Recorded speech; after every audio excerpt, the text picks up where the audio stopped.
This is an '04 Toyota Sienna. The '04 to 10s, most stuff is the same, okay? These were the best ones to get. Obviously, stuff's getting old, stuff's breaking. So on this one, I have other videos that I chase vibration. It was the CV axles, okay? And that was, you know, at certain speeds, it'd come and go away. And then it got worse and worse. And then it would even vibrate sometimes at stopping. They were so loose. So the CV axle has been replaced, that's gone. We got a new vibration. And it would be when you hit bumps on the highway, especially over 65 miles per hour, it would start vibrating and you could almost feel it get worse and worse and worse and worse and more.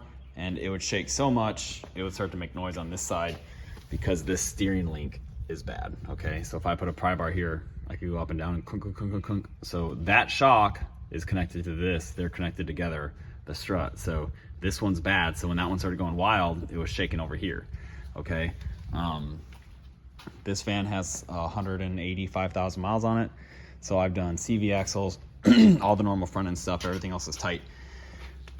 If you think it's a shock or a strut, something easy to look for, because it's people guess all the time, they don't know. Come look at your struts. See how oily this one is?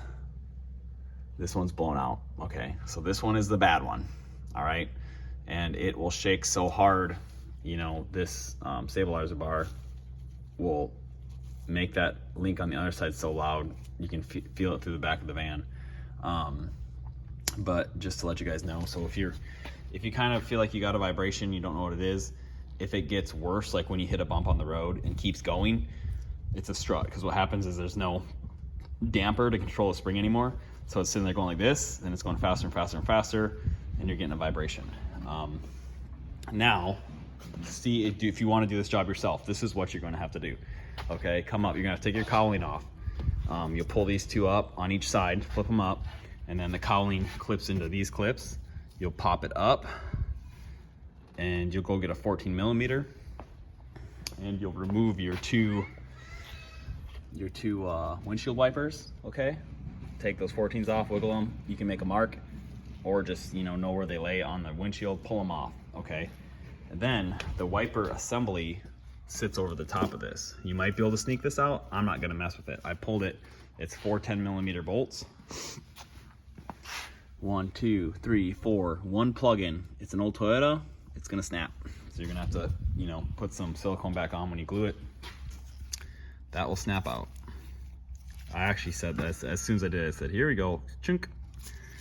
So you can take a heat gun and heat it if you want to try to save it before you do it, but I did it. It's easier to pull it. 4 bolts, 1 clip, motor assembly out of your way. You have to pull the cowl, you have to pull the windshield wipers, you have to pull the cowling to do this job anyways. 410s, you pull that. Okay, pull your wheels, 13/16 or 21, whatever you want to use. You're going to have to, I pre-sprayed the links. Knock your link end off. If you're going to replace your links, good time to do it. Knock one link end off. 12 millimeter line holder off. This clip just slips off. These are 22s. Knock those out. Come to the top. Pop these off. They look like a, ooh, that looks like a 14, but I'll tell you here shortly. For sure. Yep, it's a 14. So 14s. Let's see. This is a 12.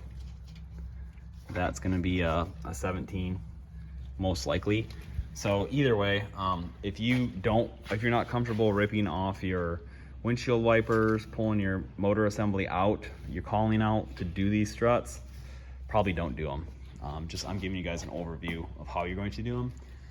Also check on these. You might have to scribe this and see where it goes. You might have to get alignment afterwards. It's all stuff to think about. Now I have a high dollar strut spring compressor, so I'm building struts. These are the unsprung struts, okay? 334, 430, 334, 431, left and right. These are the Napa brand stabilizer links.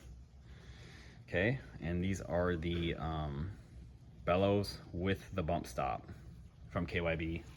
So this is what I'm doing with these. So I'm gonna physically pull them off, load the spring, if you don't have a good strut spring compressor, just buy the loaded strut. Don't even mess with it.